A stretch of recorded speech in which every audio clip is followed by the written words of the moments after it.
Hello everyone and good morning. My name is Vivek Sharma and today we're going to discuss about the most important issues of the day. The first article that we have to discuss here is related to environment and इसमें हम great Nicobar island development project के बारे में बात करेंगे.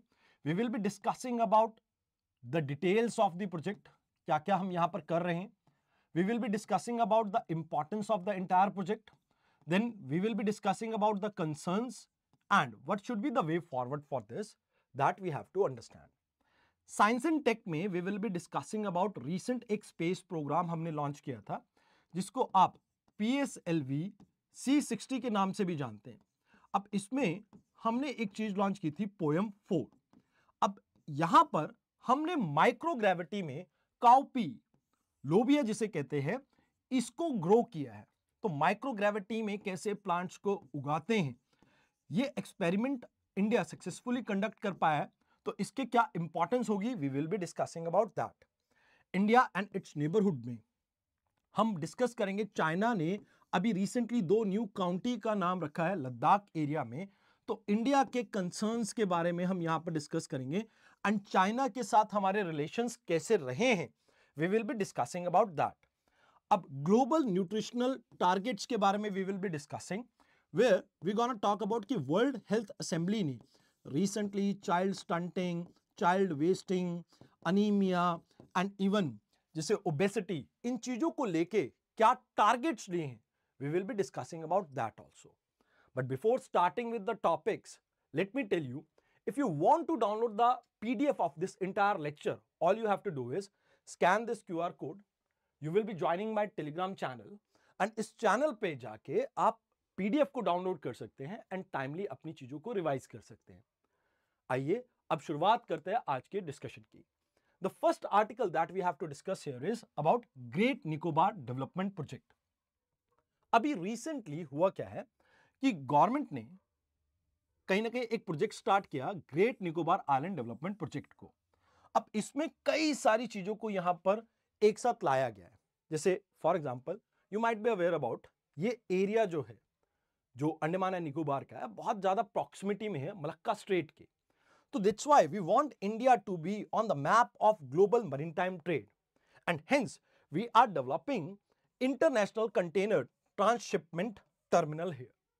अब जैसे Singapore है, सिंगापुर इसी चीज के लिए जाना जाता है कि भाई रिफ्यूलिंग और रिफ्रेशमेंट के लिए यहां पर शिप्स रुकती हैं. तो वैसा ही कुछ हम गलीचिया बे के आसपास डेवलप करने की यहां पे सोच रहे हैं. सेकंड, हम ग्रीनफील्ड इंटरनेशनल एयरपोर्ट यहां पर कंस्ट्रक्ट कर रहे हैं फॉर ड्यूअल पर्पस. अब इसमें ट्विन यूज क्या है, civil as well as military. भी कल को अगर हमारा कोई इंडियन ओशन में किसी के साथ वॉर हो जाता है तो in that case we can use it. तो कहीं ना कहीं कनेक्टिविटी और डिफेंस कैपेबिलिटी दोनों इसमें देखने को मिलेगी. Second, third important point, coastal mass rapid transport system को हम यहां पर बिल्ड कर रहे हैं जहां हम फोकस कर रहे हैं कनेक्टिविटी के ऊपर अगेन. एंड इस एरिया में मॉडर्न इंटरनल जो आपका ट्रांसपोर्टेशन सिस्टम है उसको बिल्ड करेंगे ताकि मोबिलिटी और ज्यादा इजी कर सके. यहां पर रेजिडेंशियल के लिए, कमर्शियल पर्पसेस के लिए we will be building certain greenfield towns. यहां पर टाउनशिप की भी बात की गई है ताकि इस एरिया में हम लोगों का आवाजाही को इंप्रूव कर सके. देन अब इन लोगों को एनर्जी की रिक्वायरमेंट रहेगी तो इसके लिए हम गैस और सोलर बेस्ड पावर प्लांट्स के ऊपर फोकस कर रहे हैं. एंड क्योंकि यहां पर हम टूरिज्म को भी बूस्ट करना चाहते हैं, इसका पोटेंशियल बहुत ज्यादा हाई है, नेचुरल सीनिक ब्यूटी बहुत ज्यादा है यहां पे.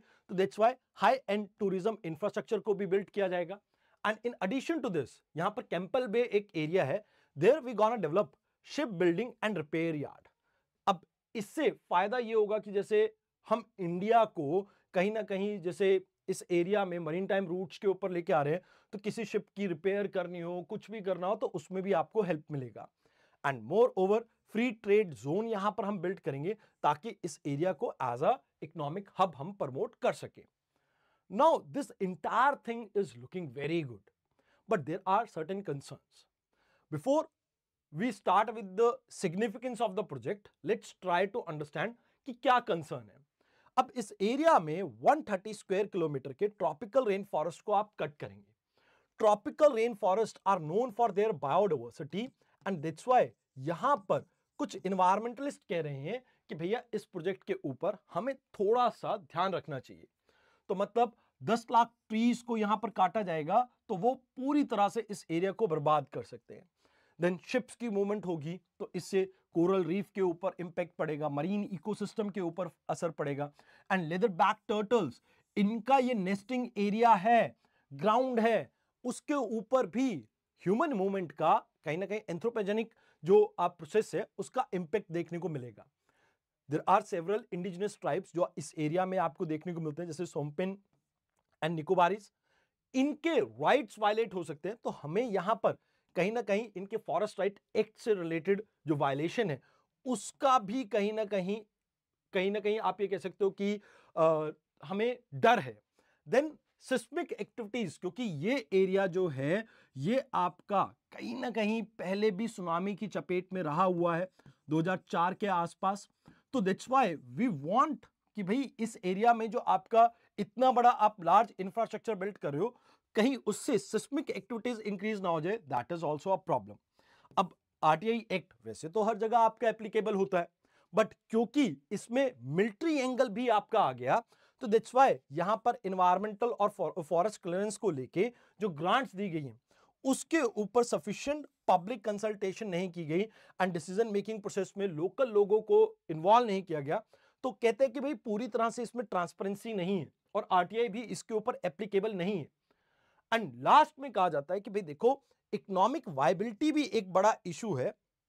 ठीक है, सिंगापुर जैसा आप एक हब क्रिएट करना चाहते हो, आप पोर्ट क्लैंग जैसा एक एरिया डेवलप करना चाहते हो, बट स्टिल उसके लिए हाई एंड इन्वेस्टमेंट चाहिए एंड कहीं ना कहीं वो चीजें यहां पर निग्लेक्टेड देखने को मिल रही हैं।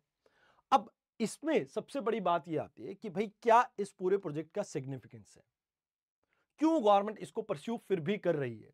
बिकॉज मलक्का स्ट्रेट एक इंपॉर्टेंट पॉइंट है वर्ल्ड ट्रेड का। अगर इंडिया इस स्ट्रैटेजिक लोकेशन का यूटिलाइजेशन करते हैं तो इकोनॉमिक एक्टिविटीज इस एरिया में इंक्रीज होंगी।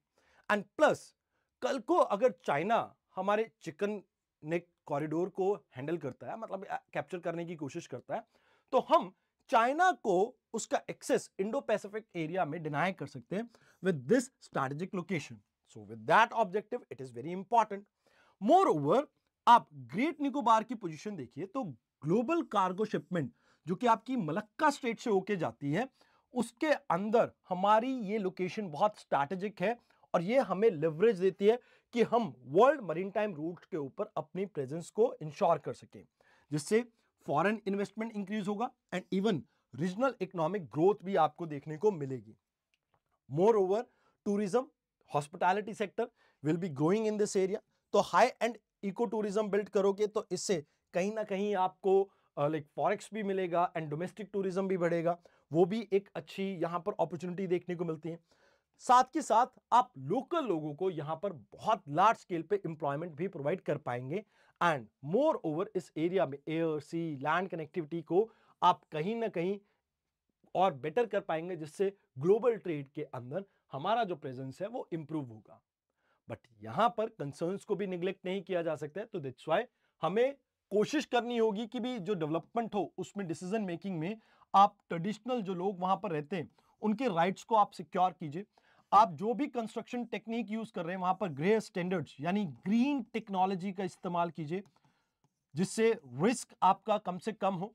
आपको environmental and social impact assessment यहां पर करना चाहिए, जिससे आप प्रॉपर मिटिगेशन मेजर्स ले सके। गवर्नेंस में और ज्यादा ट्रांसपेरेंसी लानी पड़ेगी ताकि अकाउंटेबिलिटी को इंश्योर किया जा सके।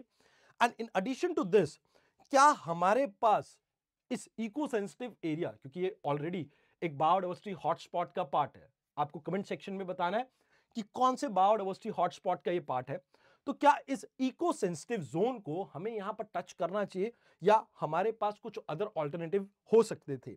यहां पर इंटरनेशनल कॉपरेशन आप इंप्रूव कर सकते हैं, जैसे जापान के पास आइलैंड्स की कनेक्टिविटी का बहुत ज्यादा एक्सपीरियंस है, साउथ कोरिया के पास सेम एक्सपीरियंस है and they are like minded countries. तो कहीं ना कहीं उनको इसमें आप इन्वॉल्व कर सकते हैं। तो with this the first article is over. I hope आपको पहला आर्टिकल समझ में आया हो। Now let's talk about cowpea seeds sprouts in space, the first robotic arm operated, says ISRO. तो यहां पर दो मेजर हमने एक्सपेरिमेंटेशन कंडक्ट किए हैं एंड ये बहुत इंपॉर्टेंट है हमारे लिए, हमारे फ्यूचर मिशंस के लिए। अब देखिए, अभी recently PSLV C60 poem 4 mission को लॉन्च किया गया था एंड पोएम 4 और कुछ नहीं है, जैसे आप PSLV को लॉन्च करते हैं, इसका जो फाइनल जो आपका आप ये कह सकते हो चैम्बर होता है, उसी को हम PS4 ऑर्बिटल एक्सपेरिमेंट मॉड्यूल के तौर पे यानी पोएम के नाम पे जानते हैं। यानी फोर्थ स्टेज को हम एज अ एक्सपेरिमेंट के लिए यहां पर यूज कर रहे हैं। तो इससे दो चीजें हैं। सबसे पहले आप इसकी यूटिलिटी को एक्सटेंड कर रहे हैं, जहां पर 3 महीने तक आप वेरियस एक्सपेरिमेंट के लिए इसको यूज कर सकते हैं। And in addition to this, ये डिब्रीज रिडक्शन में आपकी हेल्प कर रहा है, बिकॉज डिब्रीज क्या होती है, जो कचरा होता है। अब 3 महीने तक अगर आप इसे यूटिलाइज कर पा रहे हैं तो ओवरऑल डिब्रीज की रिडक्शन, क्योंकि आपको बाकी जो एक्सपेरिमेंटेशन कंडक्ट करने के लिए अलग से चीजें भेजनी थी, आपको वो नहीं भेजनी पड़ेंगी, तो डिब्रीज में रिडक्शन आएगा। And in addition to this, right now इसकी कैपेबिलिटीज की बात की जाए तो रिसेंटली इनहांस की गई है, जहां पर पोएम 3 में आपके पास सिर्फ 8 पेलोड्स थे, यहां पर आपके पास 24 पेलोड्स हैं। अब अगर इस एक्सपेरिमेंटेशन की बात की जाए, that is crop, that is यहां पर काउपी जो है, लोबिया जिसे कहा जाता है, इस एक्सपेरिमेंटेशन का पूरा नाम है compact research module for orbital plant study. अब इसमें हम अपनी कैपेबिलिटीज को इंश्योर करना चाहते हैं कि भाई we are able to grow and sustain a plant in extra terrestrial environment, मतलब स्पेस में हम इसको ग्रो कर सके, यानी माइक्रोग्रेविटी में इसको ग्रो कर सके, इस चीज को हमने इंश्योर किया है। अब यहां पर आप ये मान के चलो कि जो जर्मिनेशन प्रोसेस है, हमने उसको ऑब्जर्व किया एंड ऑल्सो हमने ये भी इंश्योर किया कि भाई ये ओवरऑल एक्सपेरिमेंटेशन से हम ये इंश्योर कर सकें कि फ्यूचर में अगर हम कुछ ऐसा लाइक कोई कल्टीवेशन का चीज सोच रहे हैं स्पेस के अंदर, हम उस चीज को इंश्योर कर सकें। तो यहां पर हमने एक फिजिबिलिटी कहीं ना कहीं दर्शाई है कि भाई कल्टीवेशन क्रॉप्स की हम कर सकते हैं स्पेस के अंदर, एंड ये हमारे एक्स्ट्रा टेरेस्ट्रियल हैबिटेशन, जैसे मार्स के ऊपर हम कल को लाइक ह्यूमंस को लेके जाना चाहते हैं, तो वैसी चीजों को यहां पर हम शोकेस करने की कोशिश कर रहे हैं कि हम ऐसी कैपेबिलिटीज भी रखते हैं। मोर ओवर, हम इस रिसर्च के through future sustainability of human life on Mars को इंश्योर करने की बात करते हैं। तो these are the things that you have to keep in mind. But before ending this topic, let's talk about cowpea, because इसके बारे में, लोबिया के बारे में आपसे पूछा जा सकता है। वैसे ये एक लुगमिनस प्लांट है जो ट्रॉपिकल और सब ट्रॉपिकल एरिया में आपको देखने को मिलता है। ये नाइट्रोजन फिक्सेशन यानी सिम्बायोटिक रिलेशन है एक माइक्रोबैक्टीरिया एंड आपके इस प्लांट के बीच में, पल्स के प्लांट के बीच में, जो कि प्रोटीन, फाइबर और माइक्रोन्यूट्रिएंट का एक मेजर सोर्स है। एंड इसमें आपको फैट कम देखने को मिलता है एंड हेल्दी डाइट ज्यादा देखने को मिलती है। अब यहां पर स्पेस रोबोटिक आर्म की बात की जाए तो इसका पूरे टेस्ट का नाम था relocatable robotic manipulator technology demonstration, RRMTD। इसमें 7 डिग्री ऑफ फ्रीडम, इसको हमने इंश्योर किया है, मतलब ग्रेट फ्लेक्सिबिलिटी इस आर्म में आपको देखने को मिली है। एंड यहां पर आप ये मान के चलो कि इंडिया को फ्यूचर में अगर कोई रोबोट्स को बाहर भेजना है, उसकी एक्सपेरिमेंटेशन के लिए, इसे यहां पर डेमोन्स्ट्रेशन के लिए यहां पर इस एक्सपेरिमेंटेशन को कंडक्ट किया गया था। So this was the second article. Now let's talk about the next article. India ने प्रोटेस्ट किया, चाइना ने 2 न्यू काउंटी का नाम रखा लद्दाख में। तो यहां पर पूरे कंसर्न को आपको समझना होगा। देखिए, चाइना अक्सर ये क्लेम करता है कि भाई तिब्बत जो है ये 5 फिंगर से बना है, जिसमें ना केवल आप ये मान के चलो कि लद्दाख एरिया, नेपाल, भूटान, सिक्किम और अरुणाचल प्रदेश को भी ये एज अ फिंगर क्लेम करता है और तिब्बत को एज अ पाम बताता है। इसी पॉलिसी को 5 फिंगर पॉलिसी कहा जाता है एंड इसी फाउंडेशन के ऊपर चाइना अक्सर आसपास के जो हमारे देश हैं और हमारे देश की कुछ टेरिटरी को क्लेम करता है। अब कहा जाता है कि देखो, इंडिया और चाइना के जो रिलेशन है पास्ट में काफी अच्छे थे, हिंदी चीनी भाई भाई जैसी हम लाइक नारे देते थे। बट 1962 की इंडो चाइना वॉर में इन्होंने अक्साई एरिया को कैप्चर कर लिया था, जिसके बाद लाइन ऑफ एक्चुअल कंट्रोल का कॉन्सेप्ट आता है। ऑल्दो इसे पूरी तरह से डिमार्केट नहीं किया गया था, जिसकी वजह से फ्रिक्वेंटली दोनों आर्मीज के बीच में क्लैश देखने को मिलता है।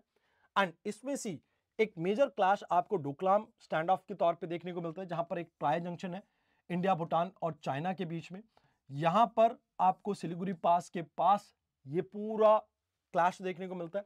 और 2020 में गलवान वैली, दौलत बेग, श्योक जो वैली है, इन सब एरिया में भी आपको क्लैश देखने को मिलता है। Now try to understand, this is not the first time when Chinese tried to do this kind of things. China ने 2022 में भी 15 लोकेशन अरुणाचल की अपने आप से उनके नाम चेंज कर दिए थे और अपने टेरिटोरियल क्लेम्स को यहां पर कहीं ना कहीं बढ़ाने की कोशिश की थी। इन एडिशन टू दिस, अभी रिसेंटली चाइना ने ब्रह्मपुत्र रिवर के ऊपर one of the biggest dam, three George जो आपका डैम है, उससे बड़े डैम को यहां पर बिल्ड करने की बात की है, जिसकी वजह से वाटर डिप्लोमेसी यानी इंटर जो कंट्री वाटर फ्लो है उसको रेगुलेट करने की इन्होंने कोशिश की है, जिसमें ब्रह्मपुत्र रिवर जो है मेजरली आपकी रहती है। तो यहां पर हमारे कंसर्न्स हैं कि भाई देखो, ये हिमालयन एरिया पहले ही बहुत ज्यादा फ्रजाइल है और यहां पर बहुत सारा अर्थक्वेक और सिस्मिक एक्टिविटीज आपको देखने को मिलती है। तो दैट्स व्हाई कुछ ह्यूमन मेड डिजास्टर के कंसर्न है। एंड मोर ओवर, वाटर को अगर यहां पर चाइना कंट्रोल करेगा तो हमारी वाटर अवेलेबिलिटी डिक्लाइन करेगी, इसके ऊपर भी हमारे कंसर्न्स हैं। अब यहां पर आपको समझना है कि भाई देखो, चाइना अक्सर अपनी एक स्ट्रैटेजी अपनाता है। क्या करता है? बॉर्डर एरिया पे अपने विलेजेस को स्टैब्लिश करता है एंड ये जो परमानेंट सेटलमेंट होती है वो ड्यूल यूज के लिए है। एक तो इंफ्रास्ट्रक्चर बिल्ड कर रहा है वो सिविलियंस के लिए और मिलिट्री के लिए भी, और अपनी इंटेलिजेंस को इस एरिया में इंक्रीज करता है। अब हमारे सामने एक कंसर्न तो ये है। दूसरा, चाइना के साथ बढ़ता हुआ ट्रेड डेफिसिट, ये भी एक बड़ी प्रॉब्लम है। And in addition to this, China is also trying to build China Pakistan economic corridor, CPEC, जो कि ग्वाडर से सीधा पाकिस्तान होता हुआ आपका कनेक्ट करेगा चाइना को। अब इसमें पाकिस्तान ऑक्युपाइड कश्मीर से होके इनका ये पूरा प्रोजेक्ट जा रहा है और इंडिया ने अपनी सॉवरेनिटी के कंसर्न कई बार इस एरिया में रेज किए। मोर ओवर, लास्ट जो प्रॉब्लम है, चाइना अक्सर आपने देखा होगा श्रीलंका के अंदर विजिट करता है रिसर्च वेसल्स के साथ। तो जो चाइना का इंडियन ओशन में प्रेजेंस इंक्रीज हो रहा है, that is quite concerning for us. अब यहां पर इंडियन गवर्नमेंट के पास क्या वे फॉरवर्ड है? देखो, सबसे पहली बात, बॉर्डर डिस्प्यूट को डायलॉग्स के साथ रिजॉल्व कीजिए। There is no point of fighting on anything. फिर अपने बॉर्डर इंफ्रास्ट्रक्चर को आप कहीं ना कहीं इंप्रूव कीजिए, अपग्रेड कीजिए, मॉडर्नाइज कीजिए, because China is doing that continuously. And more over, water resource के चैलेंजेस, ये जो आपके डैम्स वगैरह यहां पर ब्रह्मपुत्रा में क्रिएट हो रहे हैं, आप पहले से ही बफर डैम्स को क्रिएट कीजिए सो दैट आपके पास रिक्वायर्ड अमाउंट ऑफ वाटर आप एडिशनल यहां पर स्टोर कर सके।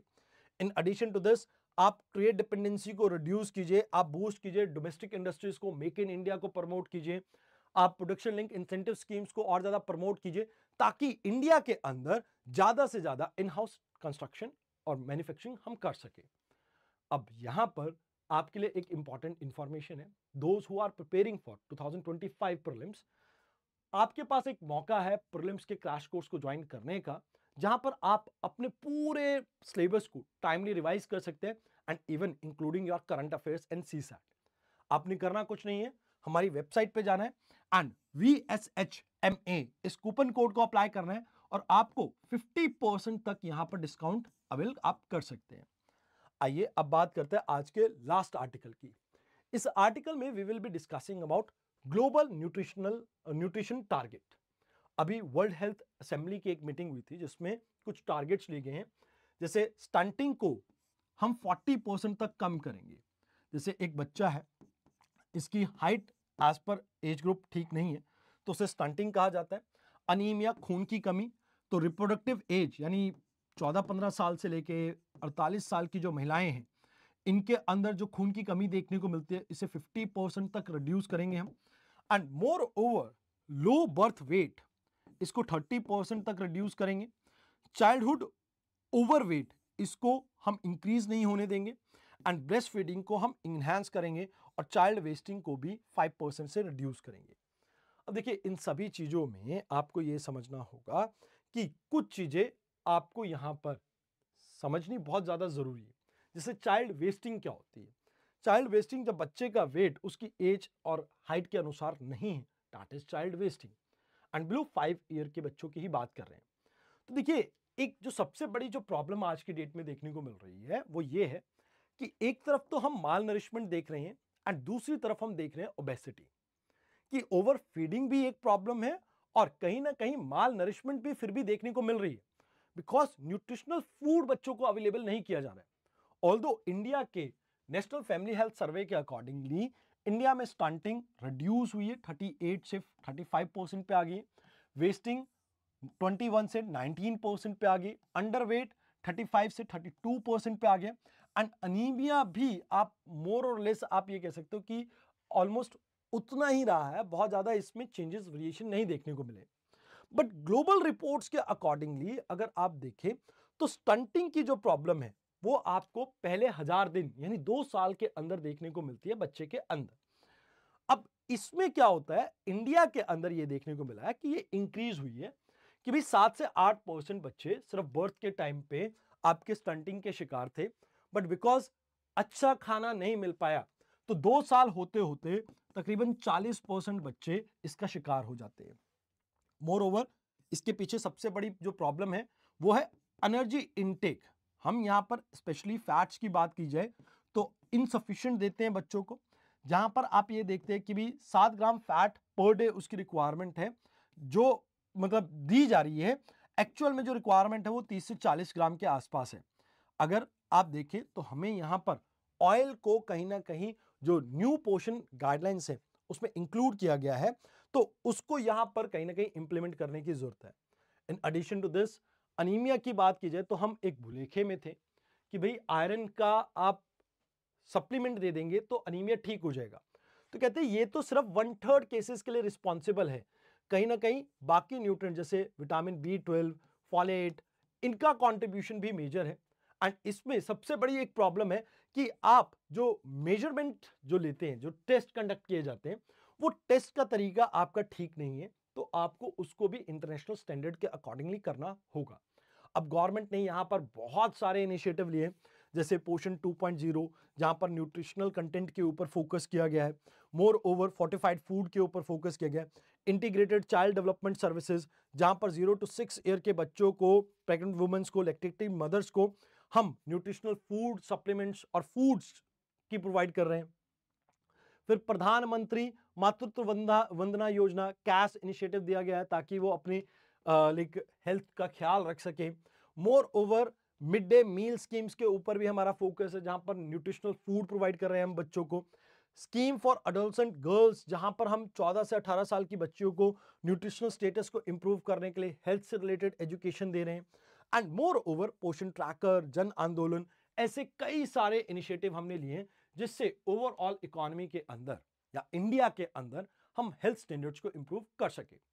तो these are the articles that we have to cover today.